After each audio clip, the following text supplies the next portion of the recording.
Hi guys, Trevor Swenson with Through the Darkness. My journey with PTSD and trauma and stressor related disorder. Thought I would start my mini-series on dogs today. I've got my buddy Murphy here with me. Murphy is a Labradoodle. Dad was a standard poodle, mom was a black lab. And I just wanted to share a little bit about what he is to me, what he has done for me, and kind of what my vision is for him.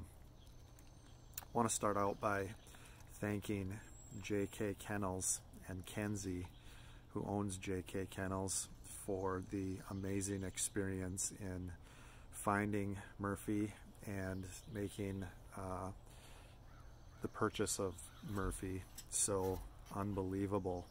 He is an incredible dog. Her care for the dogs, her compassion for her dogs is just absolutely second to none, and I can't tell you how important it is to make sure that you take the breeder of the dog into consideration if you're looking for a therapy dog or a service dog. I have a couple of things in my journey of PTSD that a dog significantly helps with, and one of them is fairly obvious. The other one is not talked about too often, and the first one is the security and being able to be out in public in very chaotic situations and having an out and a sense of security and being left alone. It's amazing, Murphy. It's amazing how a dog can put up a kind of an unseen barrier between you and the general public, if you will. And he does a phenomenal job of doing that, and it helps me greatly. The other thing is that he helps with significantly is my sleep disorder, or disorders I should say. I struggle with insomnia, I struggle with sleep apnea, and there's something about a dog that is incredibly therapeutic and healing and safe, and it goes far beyond sleeping next to a human being. That's all I can say. I have a very beautiful wife, and a dog is different, and what the dog has done for me as far as my tossing and turning and not being able to fall asleep at night has been nothing short of a blessing and a miracle. And I just wanted to throw that out there as something that has worked spectacularly for me as far as therapy goes. Murphy is trained in Aramaic or Hebrew, and the reason that he is trained in Aramaic is that, to be quite honest, I take great pride in knowing that when I'm in a public situation, that just my dog and I are communicating. So if I have to repeat a command, nobody knows what I'm talking about, or if somebody were to command my dog per se, I want to make sure that he is listening to only commands that are in Hebrew, that are in Aramaic. And so he is completely trained in a different language, which is very cool as far as a sense of pride goes for me, and is also something that pushed me into learning something new and made me learn. And learning and engaging the mind in healthy things is a very, very good thing. He is a contact dog, and what I mean by contact dog is that there's nothing that he enjoys more than having actual human physical contact.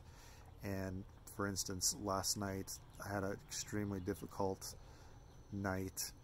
I knew that it was going to be difficult for me to fall asleep for a bunch of different reasons tied to my PTSD.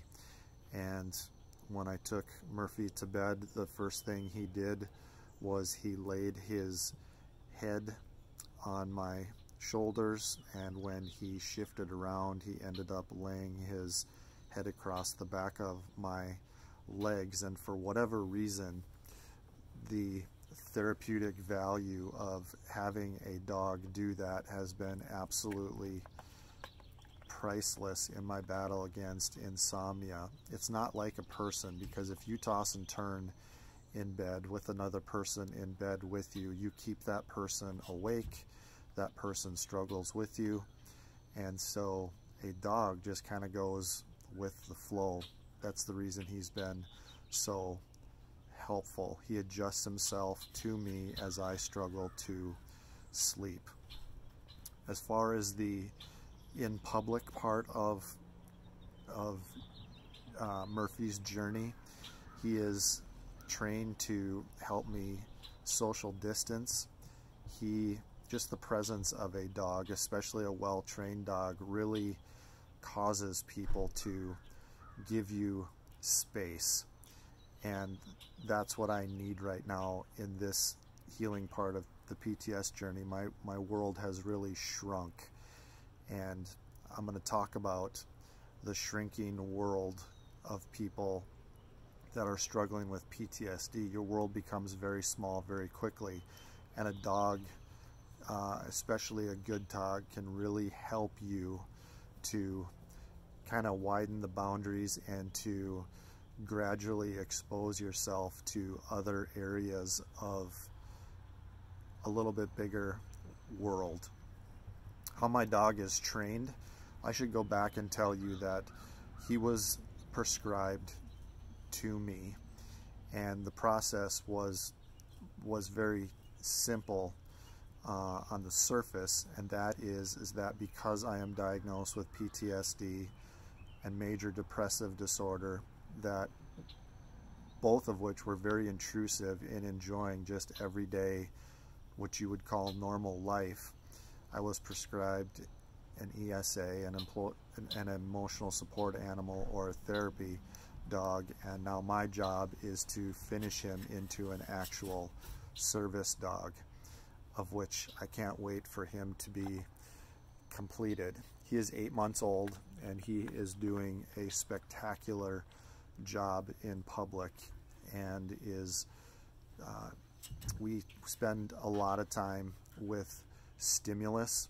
We spend a lot of time doing things that would normally spook other dogs, and have kind of just allowed him to experience what really intense stimulus human life is like, that really sets me off or triggers me.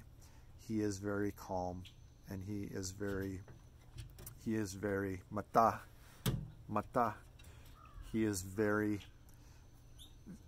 calming in those situations. So the therapeutic value of him in that as well has been a big deal for me. As far as the training route that I took in training my own dog, is that I used a book called Team Dog, Training Your Dog the Navy SEAL Way, written by Mike Ritland, who is the top Navy SEAL dog trainer. And one thing that I absolutely love about his training of dogs is that it is almost 100% positive reinforcement.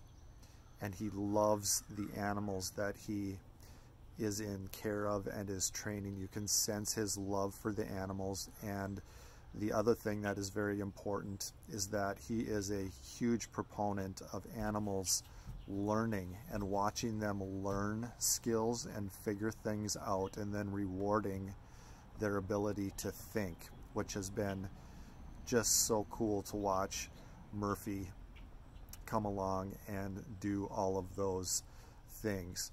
So I wanted to talk just a bit about bits and pieces about Murphy, my buddy Murphy, and the gift and the joy that he has brought to our family, and the gift that he has been.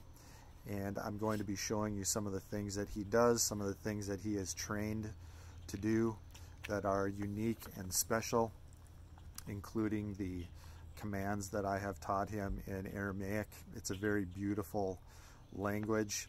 I get a lot of questions about it if I'm out in public. People notice almost immediately that as I converse with the dog, it is clearly in a language that they do not understand and probably have never heard. But again, it's to my advantage because I want me to be in control of my dog and for my dog to listen to me and not to other people, even if they don't mean to do harm by trying to interact with him, because he is an extremely friendly dog and really does love people, highly intelligent. And again, I want to thank J.K. Kennels and Kenzie for the enormous effort in care and love in raising him from birth to 10 weeks and treating him like the gift that he is. So thank you very much for that. And I'd also like to thank Mike Ritland for writing such a good book in Team Dog, because it really is the brass tacks of training a dog to do anything from getting on a helicopter to running on a treadmill to jumping up and sitting on a table like Murphy is doing today. So just a few quick points of overview for Murphy. I can't wait to speak with you next time. Please click subscribe, hit the notification bell, and we'll be talking quite a bit more about the therapeutic values. Mata.